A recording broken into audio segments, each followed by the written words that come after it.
Hello, everyone. Hi, and welcome to our Distinguished Speaker Series. I'm so thrilled and excited to be here and bring our current guest to you. I'll introduce you in a second. But those of you that are joining us live, please write down #live in the comments below, or those that are going to view this in replay, please put #replay. This is being live streamed into multiple different social platforms, including our YouTube channel, Accelerate Global, including our Webinar Accelerator Facebook group, multiple different groups and multiple different social platforms. So you might be joining us from anywhere. So let us know where you're joining us from. For those of you that are new, my name is Asma Wasti, and I am the owner and founder of Accelerate Global. It is an education and personal growth organization that helps you develop your businesses. We help startups start new businesses, create new courses, as well as those who are already in a business and want to be profitable or looking to be profitable. We help you do that. Between 2017 and 2018, started 100 businesses alone. So I'm so happy and excited and thrilled to do that. At the same time, this is one of my favorite things to do, is to bring a distinguished member of our community, Webinar Accelerator community, onto the platform called the Distinguished Speaker Series, where we find inspiration from them, where we find their story and their journey to the point of being an entrepreneur where they are today, find out more about their passion, why they're in the business that they are, and find inspiration from them and learn from them. And today I'm so thrilled and excited and so happy to bring to you today Kirsten Hodgins. Kirsten, I call you Chrissy, so it's going to come out more often. That's fine. But thank you and welcome on our podcast. Ashma, I'm so honored to be here. Thank you. Well, thank you actually to bring your story to us and to our members. For those of you joining us, please let us know at the same time. And we do have a lot of viewership. So when we share this often, they come and they tell us how they enjoyed. You have a remarkable story to tell. I can't wait to get into it. But let's start with who you are and what you do. I see that you are a awakening and empowerment coach with a spiritual background along with hypnosis. But I'll leave it to you to introduce yourself and tell us who you are and what you do. Yeah, so as we all are, we're always evolving. So I actually initially took this path due to psychic mediumship and, really wanting to know why I know things about people that weren't shared, why I was a people reader.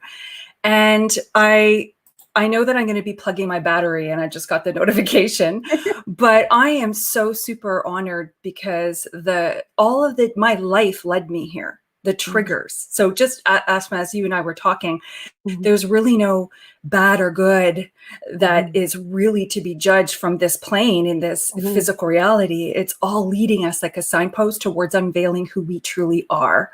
So if what led me here has been the journey where I claimed I had these triggers, I had, victim mentality, but I went and sought mentorship, went on a quest to understand it, and now became a victor in many areas that challenged me. Now, I'm not saying I'm evolved, but I'm certainly capable of really managing so much better in my life, to the point where I want to help others to understand that there's so much more to us than we allow ourselves to really see into, that full potential, and how intuitive we all are, and we don't have to call ourselves a psychic medium.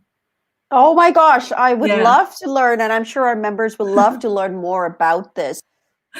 Okay, so you say it started from the spiritual journey. So when did you first learn that you had this gift? When did you find that out, and how did you feel about it? Yeah. Oh, incredible. So as a child, I just knew things. I had panic attack and anxiety, and you hear a lot of psychics that had those stories. And then eventually I ended up recognizing that it was premonitions and things like that as a teen, paranormal activity. And I went into my young adulthood beginning to I was a dancer. I danced, not professionally, as amateur, and I did salsa, bachata, merengue. I just loved it. And whenever I danced with somebody, I was always in the moment, because you're in alignment with your heart and your mind. And that was when I began to recognize this openness of consciousness. I was able to read the people, the strangers that I was dancing with. And it became sort of like, I didn't really value it. I thought it was kind of like useless information. But eventually I made it a skill, made it usable. And being an empath and overcoming being a people pleaser helped me to really fine tune that skill, where I could actually use it as take an initiative, being a leader, helping others to really use it as a blessing, a healing tool. Oh, that's amazing. Hi, Stephanie. Yeah. Stephanie's joining us today live. Thank you so much for joining us live. There's a few that are, so thank you so much for everyone for that.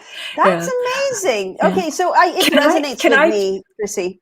Go ahead. You have to join. I just wanted to... This is really ridiculous technically, but I'm going to plug my laptop in just a moment, because I don't want to lose this beautiful connection. Go for it, because we don't want to lose you. Yeah, we don't want to lose you in the middle of it. Please go ahead. Yeah, I'll just be 1 minute. I do apologize, everyone. No problem. Okay.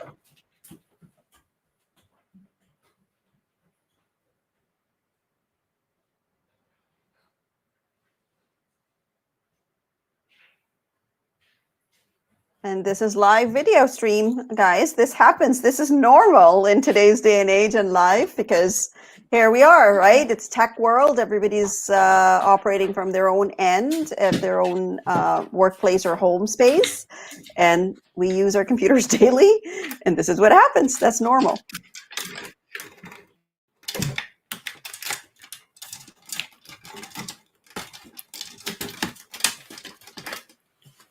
Okay.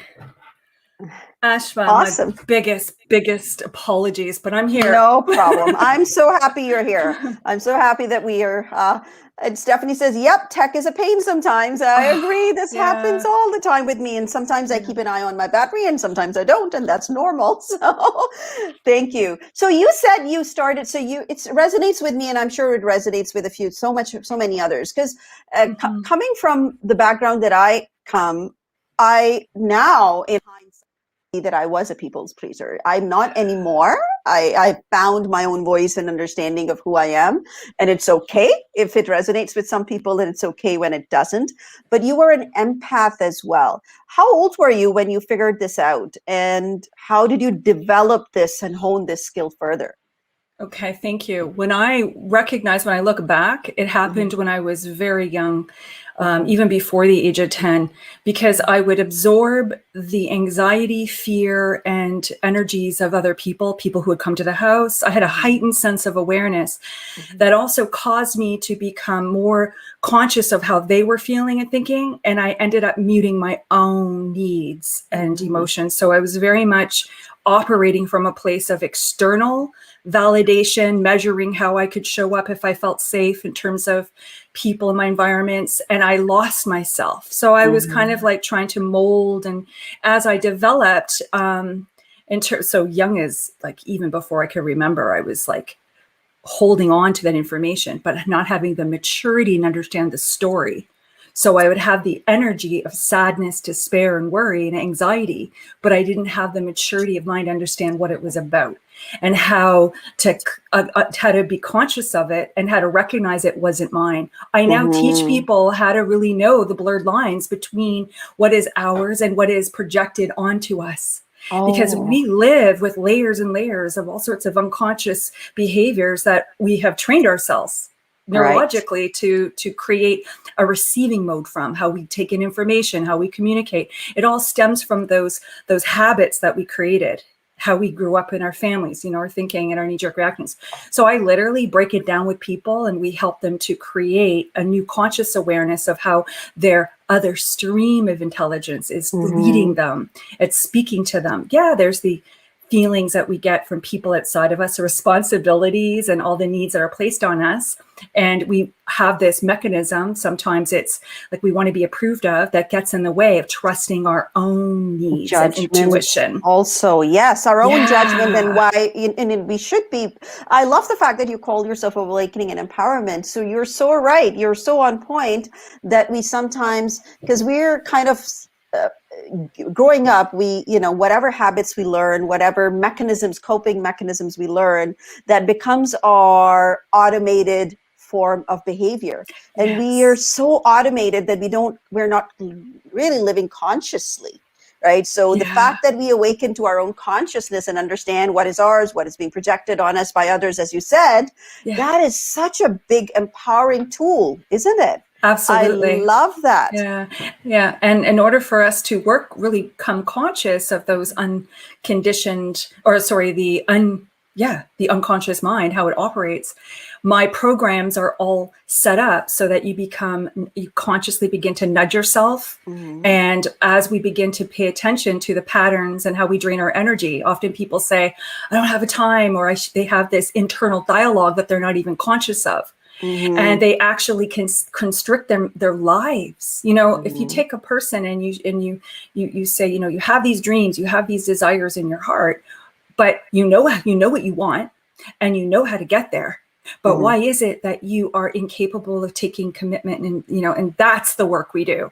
I love it. What's in the between stages? And sometimes it's ridiculous. Like, it has nothing to do with the goal itself, but it's something that keeps you from it. So recently, my exercising with my dog, I realized, why am I not stretching and doing more exercises? And it's because I didn't realize this until I started being conscious, and it was guilt of not running and walking this husky who needs long distance running. And I'd say, I don't have time for me. Mm-hmm. I don't have time for me. So I am spinning my wheels going, why is it that I can't be in the best shape of my life? Why is it that I struggle? I know what I want and know how to do it. Mm-hmm. Well, the blinders were on. And then when you begin to really open up, and I believe if you really want to know what to work on in your life, you want to know what your blocks are, take action on the steps. Yes. Because then you're going to feel your ego pulling you back. And you're also going to recognize the thoughts and the words you're having about yourself, because that is truly your agenda that you want to work on. Yes. And your thoughts have that energy that actually manifests itself into reality, because it starts from the thought process, right? Absolutely. Of what you're thinking. Yeah. And our states are everything. You're right. And I come across that on a daily basis, because you're aware you're a part of the webinar Accelerator. So there are tons of clients, and there are certain action takers who do take action, and they get on board and they run with it, whatever that may be that their goal is. And there are them who are on the fence, and they're consistently on the fence, and there's something that is stopping them from taking action, as you said, like looking after your health. I think, and everybody has a block. I do have a block. I have that block on my health side, health and wellness area. We all need to work on. So I have a question in regard to that. So every individual has defining moments in their life that brings them to be where they are today. Would you like to share yours? Yeah, I think that whenever I think the biggest triggers that led me on, it's like, for me, I always had waited for external things to shift before I gave myself permission. So somebody who has a mindset that we're attached to the life as it is because we don't know what's beyond, and it's safer to be here. So those types of thinking patterns cause us to have so much of a push where things actually fall apart. It's like that big, you hit bottom kind of thing in life, or you have that breakup, or you get cut out, or you get fired, or, big things had to happen before I recognized the fork in the road that was trying to lead me down a different path all along. And I think that, it was, going through, leaving the house, leaving home when I was very young, because it was just, sibling rivalry.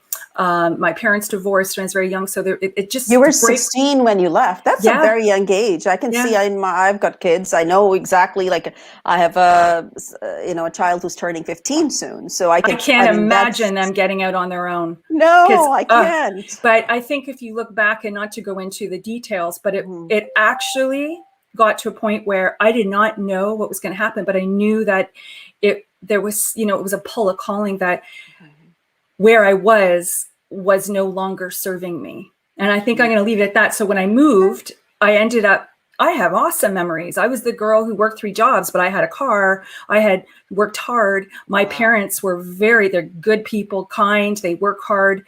And I learned a lot of good values to a fault.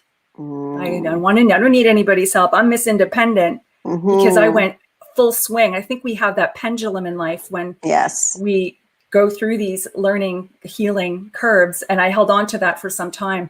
Yeah, but that was one big moment. And another moment was dating narcissists, closet alcoholics, people who were players and were non-committal men, being an insecure person. And to the degree you're insecure, you're going to attract those narcissistic people, friendships. Anyway, and so I spent the next couple of 15 years overcoming this self-deservedness, this self-love, and really up-leveled who I am. So spiritual path was learning how to recognize who I am from new experiences.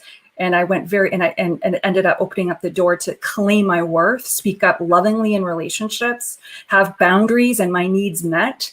I am in an amazing relationship with man of my dreams. I would have never have considered ever meeting someone so incredible like when I was back then, because we also limit ourselves. Who am I to have that, right?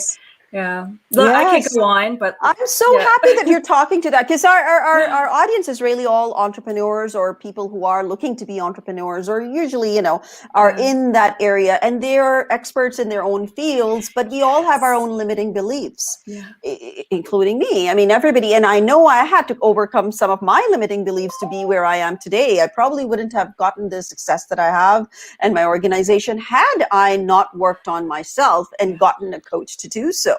Right. And that's my biggest advice is to get uncomfortable. Yes. Stretch your muscles, learn, clarity comes in the knowledge you learn from the experience. So get uncomfortable, say yes, because for some reason you're being called to learn that skill. It's a signpost for your evolution.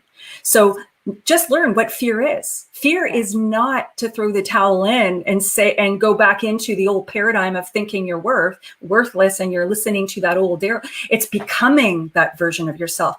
So I really truly believe, and I work with people, is to hold a vision. Your vision is the spark to motivate you.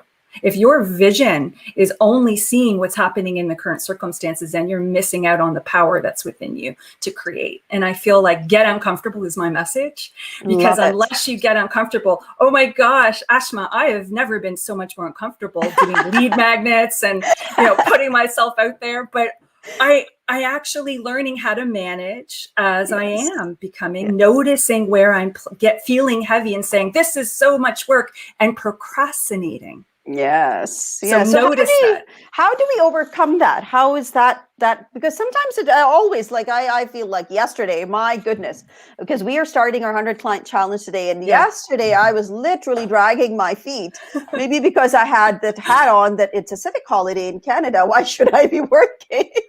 But then, how do we overcome that? I worked too. I worked for 6 hours and I loved it because I changed how I associate it with. Our model of the world is, Ashma, it was a civic holiday and I should be spending time with my family. And maybe you're comparing, maybe other people aren't having to do this. And oh my God, maybe I'm doing it wrong. Who knows if that's whatever is going on in your mind is causing you to actually lose the joy, peace, and ease. So you want to take super stock. How to unprocrastinate, my biggest tip.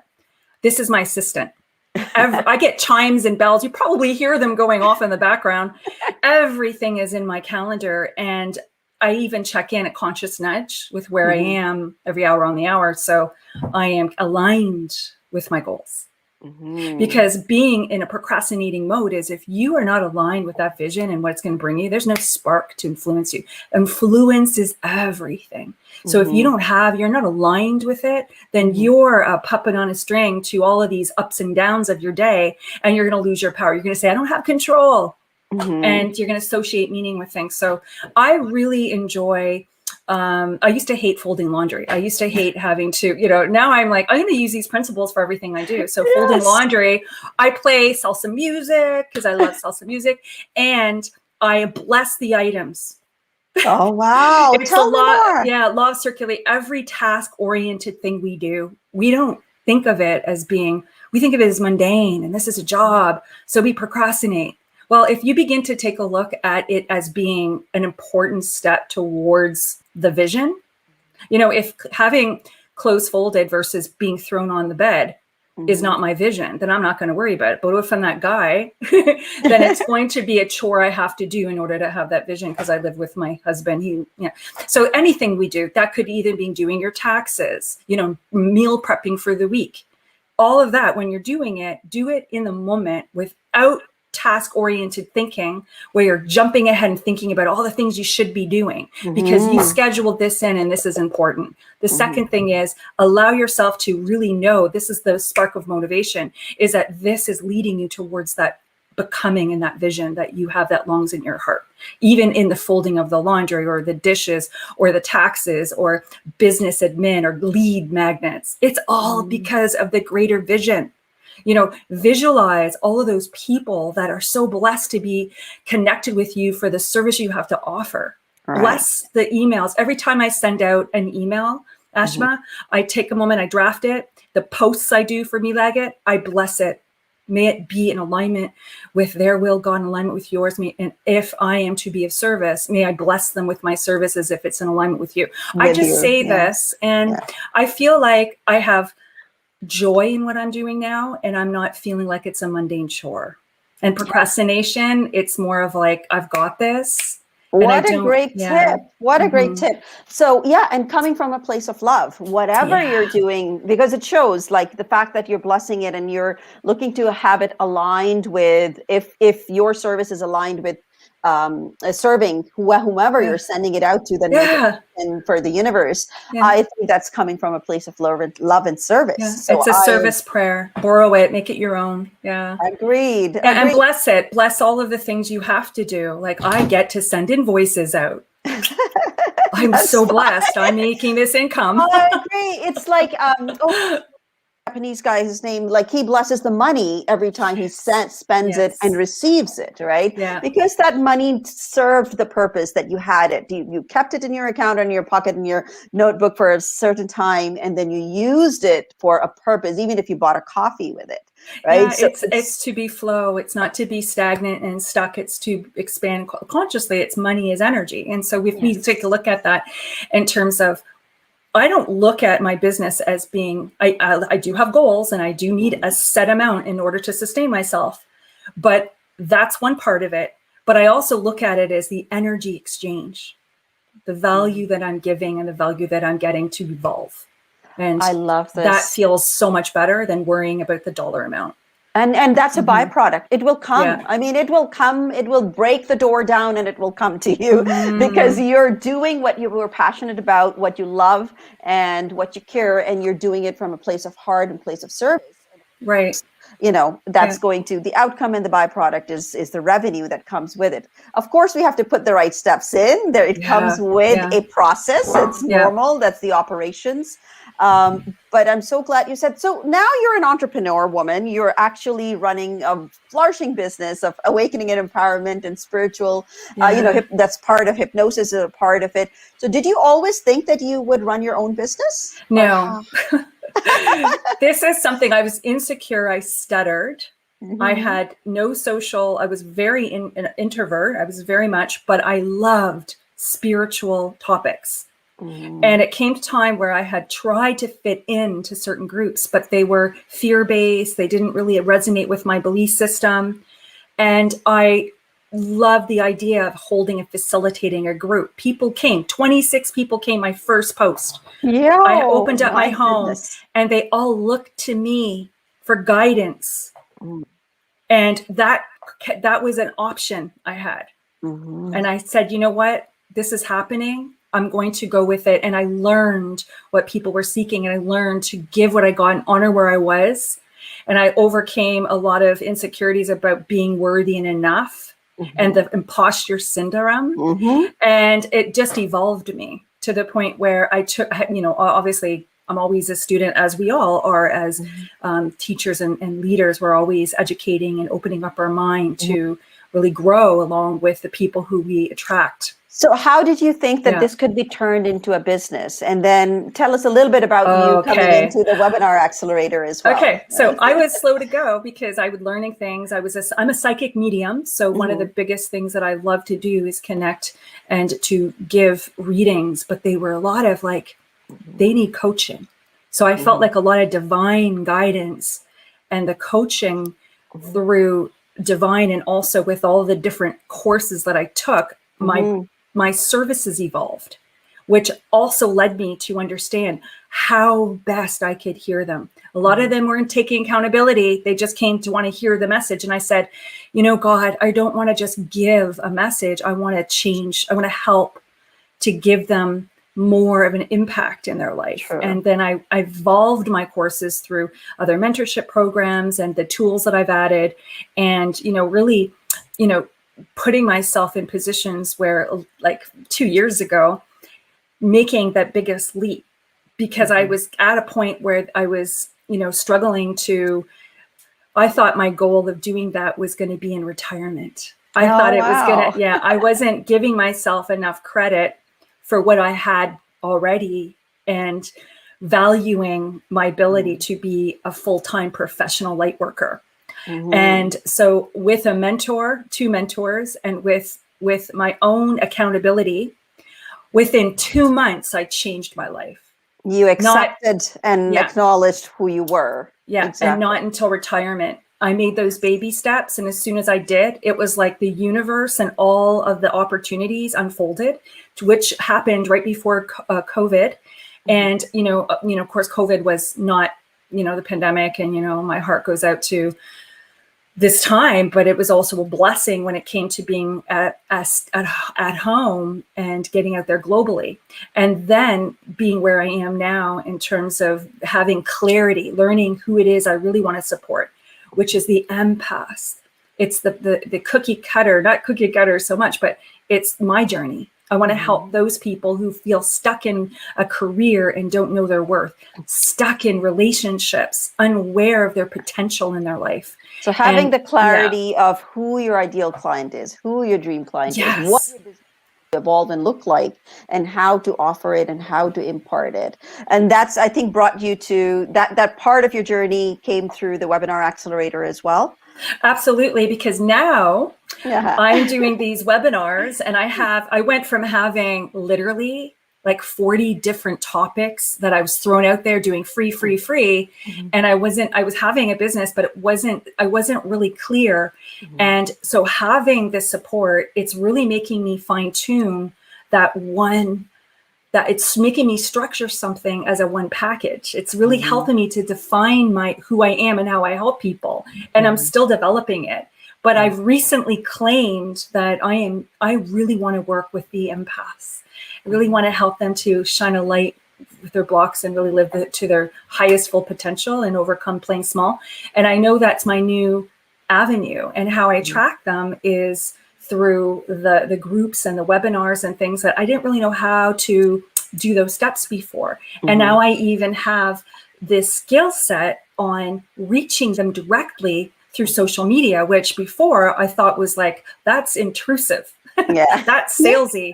But now I'm looking at it as a whole different association and meaning. Yeah. Without being salesy, actually, right? That's absolutely. Just having that social relationship, and that's what Stephanie talks about. So I'm so happy that you're a part of the webinar accelerator, and that you're talking and you're making so much sense in so many different ways. I'm sure people are finding inspiration, and they will, in your journey. So tell me a little bit about your, because we're almost to an end, but you've had so much of success. But how do you define when something doesn't go well for you? How do you go around it, and how do you get yourself up from there and move on? It's feedback. I think that anytime, and I used to beat myself up, like before I did this full time years ago, I would like hold on to it and make myself like accountable for the wrongness. And I realized that now I just got fired actually from somebody who has a very strong belief system, and I challenged them. And I found that we mutually beneficial, that we weren't right for each other. So I say I got fired, but really the story is it was mutually beneficial. And I'm like, you know what? I now know when I'm in my interviews, my sales calls, not to now to be extra cautious of the people who are struggling to really commit. Yes. So I Yes. think Who do you every bring in? failure is Yes. bringing me wisdom, and it's helping me to really spidey sense intuitively to tune in to the ones who resonate with like the life itself, right? And any failure is just feedback and information to help guide us towards more consciousness. Yes. And that's Yeah. what you teach others. That's what you Yeah. coach, and how to recognize that, right? That's what Yes. you're, yeah. And you have some different packages that are coming up, or different workshops that are coming up too. Yeah, absolutely. Actually, I do. Awakening and Empowerment Program. It's a 3-month journey. It's tuning into your natural, innate, intuitive ability to really overcome those hidden paradigms of who you think you are. Stop playing stuck. A lot of people say, I'm spinning my wheels and I don't have time. Really, what you're saying is you don't have energy because you're draining it through your inner dialogue. And how to check in with your own inner battery instead of just checking your phone for your inner battery. Like we do that more with the phone than we do with ourselves. And hearing that, remember we talked about having a fork in the road signpost. Our intuition is always leading us. And so I help people to really tune into that. But also at the same time, open up and give yourself permission to dream beyond the current circumstances, and how to take those steps to really achieve, to overcome the stuckness, that it's all like a hidden blinders with the mentorship, and to claim what you want in life. And take risks and learn as you go, and failure is feedback, what we're talking about. So that's my 3-month program. And I've had so many people come through. I've taught it 4 or 5 times now, actually, and I'm doing it a 6th time in the fall. And I've evolved it. I've evolved it. It's now including a soul connection journey, which is also checking in day and morning with links. I have an online form where people actually can log in and journal I have thought-provoking questions in the morning that take 5 to 20 minutes, and then the same at night. And it is eye-opening where you gave your energy away to, where you're spinning your wheels, what needs you have that you're not addressing. At the end of the day, I have so many people writing in the journals, epiphany after epiphany, because we don't often get to check in. All we want is to be seen and heard. And I think we have to start and give ourselves that ourselves. Yes. And stop waiting to do that sometimes, right? A lot of times. Because we're giving of ourselves so much, especially from an entrepreneurial perspective. We're always giving, evolving, changing, right? And taking a step back and see and receive also, to open ourselves to that coaching and to that, that guidance is also equally important.